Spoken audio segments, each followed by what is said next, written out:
Mister Sreejith Balakrishnan റെഡിയാണ് നമുക്കൊപ്പം. Sreejith Balakrishnan, good morning. Good morning Sethu. പൂര നഗരിയിലാണ് ഞാൻ നിൽക്കുന്നത്. പൂര ആവേശത്തിലാണ് നമ്മുടെ ഹലോ മലയാളം. പക്ഷേ നമുക്ക് പത്രവാർത്തകളും നോക്കണം. പത്രത്തിൽ എന്തൊക്കെയാണ്? പൂരാവേശം തന്നെയാണോ? ഞാൻ വാർത്തയ്ക്ക് നടുവിലാണ്. പൂരാവേശം തന്നെയാണ് പത്രങ്ങളിലും. പക്ഷേ മറ്റു ചില വാർത്തകൾ കൂടിയുണ്ട്, അത് പറഞ്ഞു പോകാം. തൃശ്ശൂർ പൂരം അങ്ങനെ കൊട്ടിക്കയറുകയാണല്ലോ, വാർത്തയും അങ്ങനെ തന്നെയാണ്. പക്ഷേ പത്രങ്ങളിൽ തൃശ്ശൂർ പൂരമല്ല വലിയ വാർത്തകൾ. നമുക്കറിയാം, പഹൽഗാം ഭീകരാക്രമണത്തിൻ്റെ പശ്ചാത്തലത്തിൽ ഒരു യുദ്ധ സാഹചര്യത്തിലേക്കാണോ രാജ്യം പോകുന്നത് എന്ന സംശയത്തിലാണ് നമ്മൾ ജനം. പക്ഷേ പത്രങ്ങൾ വളരെ വിശാലമായി അതുകൊണ്ട് തന്നെ അത്തരം വാർത്തകൾ നന്നായി കൊടുത്തിട്ടുണ്ട്. ഏറ്റവും പ്രധാനം അതിൽ മോക്ക് ഡ്രിൽ, അതായത് നമുക്കറിയാം മോക്ക് ഡ്രിൽ എന്ന വാക്ക് കേൾക്കുമ്പോൾ തന്നെ നമുക്കറിയാം റെയിൽവേ സ്റ്റേഷനിലും വിമാനത്താവളത്തിലും ഒക്കെ നമ്മൾ കണ്ടിട്ടുണ്ട് മോക്ക് ഡ്രിൽ. എന്താണ് ഒരു അപകടഘട്ടം വന്നാൽ എന്താണ് നമ്മൾ ചെയ്യേണ്ടത് എന്ന കാര്യം പറയുന്നതാണ് മോക്ക് ഡ്രിൽ എന്ന് പറയുന്നത്. അത് ഒരുപക്ഷെ ഈ ദീർഘകാലങ്ങൾക്ക് ശേഷം, ഒരുപക്ഷെ 1971 ശേഷം ആദ്യമായിട്ട് രാജ്യത്ത് മോക്ക് ഡ്രിൽ, അതായത് ഒരു യുദ്ധസമാന അന്തരീക്ഷം വരുമ്പോൾ അതിന് തക്കവണ്ണം രാജ്യത്തെ പ്രാപ്തമാക്കാൻ, ജനങ്ങളെ പ്രാപ്തമാക്കാൻ മോക്ക് ഡ്രിൽ, അത് നാളെയാണ് രാജ്യത്തെ തെരഞ്ഞെടുത്ത 244 ജില്ലകളിൽ ആ മോക്ക് ഡ്രിൽ നടത്താനാണ് കേന്ദ്ര ആഭ്യന്തര മന്ത്രാലയം നിർദ്ദേശിച്ചിട്ടുള്ളത്. ആ വാർത്തയാണ് എല്ലാ പത്രങ്ങളിലും ഒന്നാം പേജിൽ. ഈ വാർത്ത കേട്ട് പേടിക്കേണ്ട എന്ന് പറയാൻ വേണ്ടി കൂടിയാണ്. കാരണം എല്ലാ മലയാള പത്രങ്ങളും ഇത് വലിയ വാർത്തയാക്കിയിട്ടില്ല. മാതൃഭൂമി, മനോരമ അടക്കമുള്ള പത്രങ്ങൾ മാത്രമാണ്. അതിൽ മനോരമ പോലും ഈ മോക്ക് ഡ്രിലിനെ കുറിച്ച് വലുതായിട്ട് പറയുന്നില്ല. പക്ഷേ മാതൃഭൂമി ഒന്നാം പേജിൽ പ്രധാന വാർത്തയാക്കിയിട്ടുള്ളത് ഈ മോക്ക് ഡ്രില്ലാണ്. ഇംഗ്ലീഷ് പത്രങ്ങളെല്ലാം, അതായത് times of India, Hindu, express അടക്കമുള്ള എല്ലാ പത്രങ്ങളും മോക്ക് ഡ്രിൽ തന്നെയാണ് പ്രധാനപ്പെട്ട വാർത്ത. അതുകൊണ്ട് തന്നെ അത് പറഞ്ഞു പോകാം. ഞാൻ പറയുന്ന പോലെ അതൊരു ആശങ്കപ്പെടേണ്ട സംഗതിയല്ല, ആശങ്ക ഒഴിവാക്കാൻ വേണ്ടിയുള്ള തയ്യാറെടുപ്പാണ്. അത് മോക്ക് ഡ്രിൽ എന്താണെന്ന് ഞാൻ പറഞ്ഞു പോകാം. അതായത് ഈ വ്യോമാക്രമണ മുന്നറിയിപ്പ് സൈറണുകളുടെ പ്രവർത്തനക്ഷമത, അതായത് ഒരു വ്യോമാക്രമണം ഉണ്ടാവുകയാണെങ്കിൽ അതിൻ്റെ പ്രവർത്തനക്ഷമത, സൈറണുകളൊക്കെ ഉണ്ടോ, അതെല്ലാം ഇപ്പോൾ കൃത്യമായി പ്രവർത്തിക്കുന്നുണ്ടോ എന്ന് അറിയാനുള്ള സംഗതി നമ്മുടെ സ്കൂളിലൊക്കെ നടത്താറുള്ളതാണ്. ഈ അപകടം ഉണ്ടാകുമ്പോൾ എങ്ങനെയാണെന്നുള്ളത്. ഇതൊരു യുദ്ധ സാഹചര്യത്തിലാണ് വരുന്നത്. അടിയന്തര സാഹചര്യങ്ങൾ നേടാൻ പൊതുജനങ്ങൾക്കും വിദ്യാർത്ഥികൾക്കും പരിശീലനം. ബ്ലാക്ക് ഔട്ട്, അതായത് കാഴ്ചയിൽ നിന്ന് മറച്ചു പിടിക്കൽ, അപകടം ഉണ്ടാകുമ്പോൾ നമ്മുടെ ആളുകളെല്ലാം മാറ്റി നിർത്തുന്നത്. അതുപോലെ സുപ്രധാന പ്ലാന്റുകൾ, നമുക്കറിയാം, ഇപ്പോൾ നമുക്കിവിടെ തിരുവനന്തപുരത്തൊക്കെ പിന്നെ വ്യോമസേനയുടെ കേന്ദ്രങ്ങളുമൊക്കെ ഉണ്ട്. കൊച്ചിയിൽ വലിയ പ്ലാന്റുകളുണ്ട്, കൊച്ചിൻ ഷിപ്പ് യാർഡുണ്ട്. അപ്പോൾ അത്തരം പ്ലാന്റുകൾ, വലിയ കേന്ദ്രങ്ങളെയൊക്കെ സുരക്ഷിതമായി ഒളിപ്പിച്ച് നിർത്തുക എന്ന് വേണം അതിന് പറയാൻ. അതോടൊപ്പം തന്നെ ആളുകൾക്ക് ഒഴിപ്പിക്കൽ, അതായത് ഒരു പെട്ടെന്നൊരു അപകടം ഉണ്ടാകും, കൊച്ചിയിൽ വലിയൊരു ആക്രമണം ഉണ്ടാവുകയാണെങ്കിൽ കൊച്ചിയിൽ ആളുകളെ എങ്ങോട്ട് ഒഴിപ്പിക്കാം എന്ന രൂപത്തിലൊക്കെ പരിശീലനം നൽകുക എന്നുള്ളതാണ് ഈ മോക്ക് ഡ്രിൽ കൊണ്ട് ഉദ്ദേശിക്കുന്നത്. അത് രാജ്യത്തെ 244 ജില്ലകളിലാണ്. കേരളം അതിലില്ല എന്നാണ് ഇപ്പോൾ നമ്മൾ മനസ്സിലാക്കുന്നത്. ഇന്നലെ ആദ്യം വാർത്ത വന്നപ്പോൾ കേരളം ഉണ്ടായിരുന്നു, പക്ഷേ കേരളമില്ല എന്നാണ് ഇപ്പോൾ മനസ്സിലാക്കുന്നത്. അതുകൊണ്ട് തന്നെ മലയാള പത്രങ്ങൾ വലിയ കാര്യത്തോടെ കൊടുത്തിട്ടില്ല. മറ്റ് പത്രങ്ങൾ, ഇപ്പോൾ കേരള കൗമുദി, ദേശാഭിമാനി, അങ്ങനെയുള്ള മറ്റ് ചെറിയ പത്രങ്ങളൊന്നും വലിയ വിശാല അടിസ്ഥാനത്തിൽ കൊടുത്തിട്ടില്ല. പക്ഷേ മാതൃഭൂമി, മനോരമയും കൊടുത്തിട്ടുണ്ട്. ഇംഗ്ലീഷ് പത്രങ്ങൾ ഏറ്റവും പ്രധാനം ടൈംസ് ഓഫ് ഇന്ത്യയാണ് വളരെ വലുതായി ആ വാർത്തയെ കൈകാര്യം ചെയ്യുന്നത്. ഫസ്റ്റ് സിൻസ് 1971 അതാണ് ഹെഡിങ്. അതായത് 1971 ശേഷം ആദ്യം കേന്ദ്ര ആഭ്യന്തര മന്ത്രാലയം രാജ്യവ്യാപകമായി ഈ സെക്യൂരിറ്റി ഡ്രിൽസിന്, അതായത് മോക്ക് ഡ്രിൽസിന് ഉത്തരവിട്ടു എന്നുള്ളതാണ്. അത് ഏത് അറ്റാക്കിനെയും to prepare for any attack എന്നാണ് പറയുന്നത്. അപ്പോൾ സ്വാഭാവികമായും അതൊരു വലിയ വാർത്തയായിട്ട് തന്നെയാണ് കാണുന്നത്. എക്സ്പ്രസും അത് കാണുന്നുണ്ട്.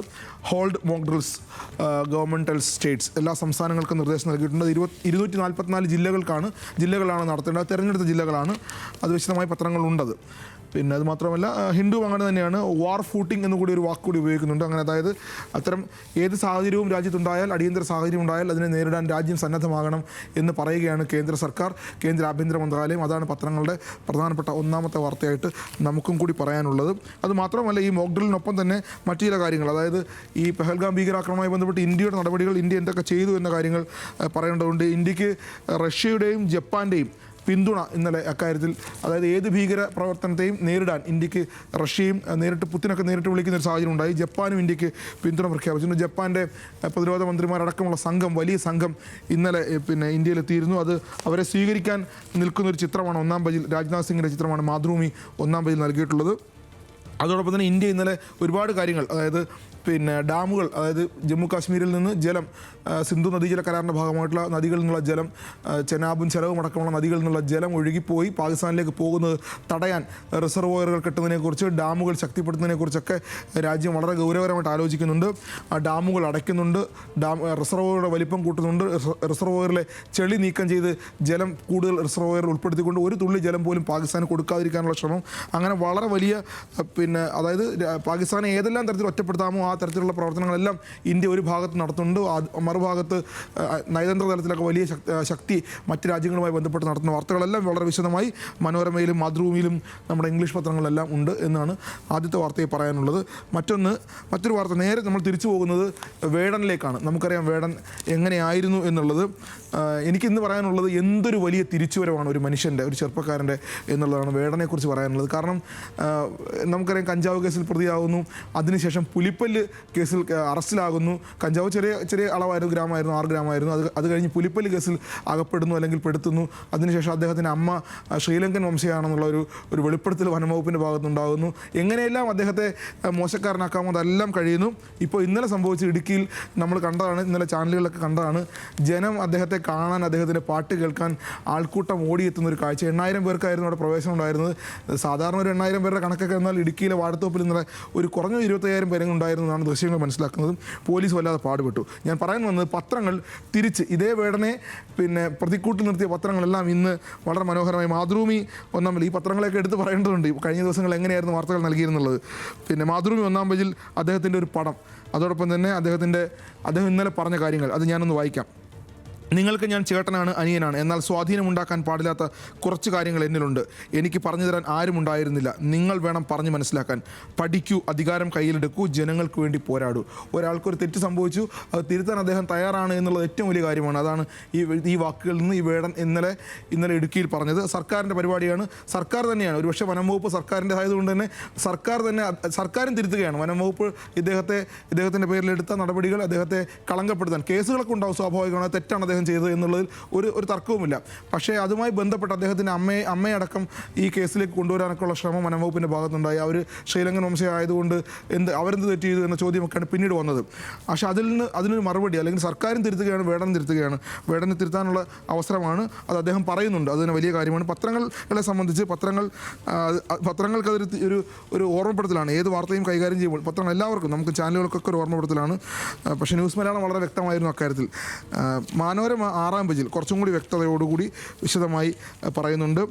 നിറങ്ങൾ മങ്ങുകില്ല കട്ടായം എന്ന അദ്ദേഹത്തിൻ്റെ ആ പാട്ടിൻ്റെ വരി തന്നെ എടുത്തുകൊണ്ടാണ് ഒരു ഫോട്ടോ കൊടുത്തിട്ടുള്ളത്. അത് മാത്രമല്ല മനോരമ കുറച്ചും കൂടി അതിന് വേറൊരു രൂപത്തിൽ ഒരു നിറം നൽകുന്നത്, ഞാൻ പൊതുസ്വത്ത് പാർട്ടിയുടെ ഭാഗമല്ല. അത് ഇനി CPM എങ്ങാനും അദ്ദേഹത്തെ ചേർത്ത് പിടിക്കുന്നുണ്ടോ എന്ന് മനോരമയ്ക്ക് ആശങ്കയുണ്ടാകാം. അതുകൊണ്ടായിരിക്കാം ഞാൻ പൊതുസ്വത്താണ്, പാർട്ടിയുടെ ഭാഗമല്ല എന്ന് റാപ്പർ വേടൻ പറഞ്ഞ കാര്യം കൂടി പറയുന്നുണ്ട്. ഇടുക്കിയിൽ സർക്കാർ പരിപാടിയിൽ വേടൻ വന്നു എന്നുള്ളതാണ് ഏറ്റവും വലിയ വാർത്തകൾ. മറ്റൊന്ന് ഇനി ഒന്ന് പോകുന്നത്, നമുക്കറിയാം സിനിമ ഇത് തന്നെയാണ് സിനിമയുമായി ബന്ധപ്പെട്ട് സിനിമാ പ്രവർത്തകർക്കിടയിൽ വലിയ രൂപത്തിൽ ഈ കഞ്ചാവിൻ്റെയും ലഹരിയുടെ ഉപയോഗമുണ്ട് എന്ന് വലിയ രൂപത്തിൽ പരാതികളുണ്ട്.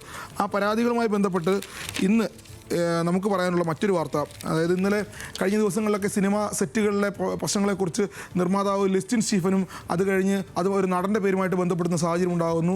അത് നിവിൻ പോളിയാണെന്ന് പറയപ്പെടുന്നു. അതിനുശേഷം ഇന്നലെ നിർമ്മാതാവ് സാന്ദ്ര തോമസ് ഈ ലിസ്റ്റിൻ സ്റ്റീഫനെതിരെ വരുന്നു. ഇങ്ങനെ വ്യാപകമായി സിനിമാ സെറ്റുകളുമായി ബന്ധപ്പെട്ട് വലിയ പരാതികൾ, ചർച്ചകൾ ഒക്കെ നിലനിൽക്കുന്നുണ്ട്. അതവിടെ നിൽക്കുമ്പോൾ തന്നെ ഈ സിനിമാ നയം, അതായത് സർക്കാർ ഇതുവരെ ഒരു സിനിമാ നയം, ഇപ്പോൾ മദ്യനയമുണ്ട്, വിദ്യാഭ്യാസ നയമുണ്ട്, അങ്ങനെ നയം സർക്കാരിന് എല്ലാ കാര്യത്തിനും സർക്കാരിന് നയമുണ്ട്. സിനിമയുടെ കാര്യത്തിൽ അങ്ങനെ നയം ഉണ്ടോ എന്ന് ചോദിച്ചാൽ നയമില്ല എന്ന് പറയേണ്ടി വരും. കാരണം അത് സിനിമ ഒരു വലിയ വിശാലമായ അന്തരീക്ഷമാണ്. അതിനൊരു നയത്തിലേക്ക് കൊണ്ടുവരുന്ന കാര്യത്തിൽ കുറച്ച് ബുദ്ധിമുട്ടുകൾ ഉണ്ടാവും. അതുകൊണ്ടായിരിക്കാം സർക്കാർ അതിൽ വലിയ കടുംപിടുത്തത്തിലേക്ക് പോകാമായിരുന്നു. പക്ഷേ സിനിമാ നയം കരട് രൂപത്തിലാകുന്നു എന്ന വാർത്തയാണ് മാതൃഭൂമി നൽകിയിട്ടുള്ളത്. അതൊരു പക്ഷേ മറ്റ് പത്രങ്ങളിലൊന്നുമില്ല. അതൊരു നല്ല കാര്യമാണ് സിനിമാ നയം വരുന്നത്. അതൊരു കരട് രൂപമാകുന്നു. വ്യവസായ പദവിക്ക് ശുപാർശ, സിനിമയ്ക്ക് വ്യവസായ പദവി നൽകുന്നത് സിനിമയെ സാമ്പത്തികമായി കൂടുതൽ മെച്ചപ്പെടുത്തുമെന്നാണ് ഞാൻ മനസ്സിലാക്കുന്നത്. അതിന് വ്യവസായ പദവിക്ക് ശുപാർശ നൽകുന്ന ഒരു സിനിമാ നയം സംസ്ഥാനത്ത് വരാൻ പോകുന്നു. ഒപ്പം ചലച്ചിത്ര പ്രവർത്തകർക്ക് ക്ഷേമ പദ്ധതി, നമുക്കറിയാം സിനിമയിൽ വലിയ താരങ്ങൾക്ക് മാത്രമാണ് വലിയ രൂപത്തിലുള്ള അല്ലെങ്കിൽ സാമ്പത്തികമായ മെച്ചം ഉണ്ടാകുന്നത്. സാധാരണക്കാരായ അല്ലെങ്കിൽ താഴെ ജോലി ചെയ്യുന്ന ആളുകൾക്കൊന്നും വലിയ രൂപത്തിലുള്ള സാമ്പത്തിക മെച്ചം ഉണ്ടാകാറില്ല. അതുകൊണ്ട് സർക്കാർ അവർക്ക് ക്ഷേമ പദ്ധതി കൂടി കൊണ്ടുവരാൻ പോകുന്നു എന്നുള്ളതാണ്. ഇതിനകത്ത് പ്രധാനപ്പെട്ട നിർദ്ദേശങ്ങളൊക്കെ പറയുന്നുണ്ട്. അതായത് കുറേ നിർദ്ദേശങ്ങളുണ്ട്. ഞാൻ ഈ വാർത്ത എടുക്കാനുള്ള കാരണം ഈ നിർദ്ദേശങ്ങളിലൊന്നും സിനിമാ സെറ്റുകളിൽ, അതായത് കഴിഞ്ഞ ഒരു 6 മാസത്തിനിടയിൽ വന്ന വലിയ വാർത്തകളിലൊന്ന് സിനിമാ സെറ്റുകളിൽ ഉണ്ടായ പീഡനങ്ങളെക്കുറിച്ചാണ്. നമുക്കറിയാം നിരവധി നടന്മാരൊക്കെ അതിൽ പെട്ടിട്ടുണ്ട്, സംവിധായകരൊക്കെ പെട്ടിട്ടുണ്ട്. അതിനെക്കുറിച്ചൊരു വരി പോലും ഈ കരട് രൂപത്തിൽ പറയുന്നില്ല എന്നൊരു കാര്യമാണ് എനിക്ക് തോന്നുന്നത്. ഞാൻ മുഴുവൻ വായിച്ചിട്ടില്ല, ഇത് കരട് നമ്മുടെ കയ്യിലില്ല. പക്ഷേ മാതൃഭൂമി പറയുന്നതിൽ ഈ നമുക്കറിയാവുന്നതുപോലെയുള്ള ഈ ലൈംഗിക പീഡനങ്ങളും അല്ലെങ്കിൽ ആരോപണങ്ങളും സിനിമാ സെറ്റിലെ പീഡനങ്ങളും ഒക്കെ അതുമായി ബന്ധപ്പെട്ട് ഒരു ശുപാർശയും ഇതിൽ കാണുന്നില്ല. മറ്റൊന്ന് സിനിമാ സെറ്റുകളിലെ ഈ ലഹരി ഉപയോഗത്തെക്കുറിച്ചോ അല്ലെങ്കിൽ അത് നിയന്ത്രിക്കുന്നതിനെക്കുറിച്ചോ ഉള്ളൊരു കരട് പോയിന്റും ഇതിൽ കാണുന്നില്ല.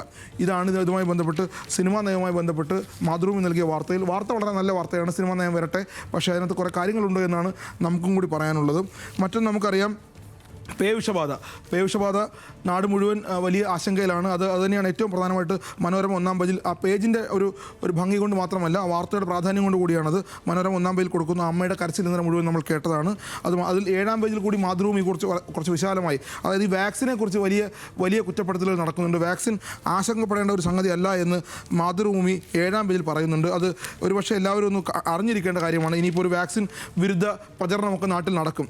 വാക്സിൻ വിരുദ്ധ പ്രചരണം നാട്ടിൽ നടക്കരുത്. വാക്സിൻ വളരെ ആവശ്യമുള്ള സംഗതിയാണ്. അതുകൊണ്ട് പേവിഷ വാക്സിൻ ഫലപ്രദമാണ്. ആഴത്തിലുള്ള മുറിവാണ് അപകടം. അത് തലച്ചോറിലേക്കോ ഒക്കെ അല്ലെങ്കിൽ ഞരമ്പിലേക്കോ ഒക്കെ പോകുമ്പോഴാണ് ആ പ്രശ്നമുള്ളതെന്ന് നമ്മൾ കഴിഞ്ഞ ദിവസവും പറഞ്ഞു. അതുകൊണ്ട് വാക്സിനെ കുറിച്ച് ആശങ്കപ്പെടേണ്ട കാര്യമില്ല. മറ്റൊരു കാര്യമുള്ളത്, ഇനി ഏറ്റവും പ്രധാനമായിട്ടുള്ളത് തൃശ്ശൂർ പൂരമാണ്.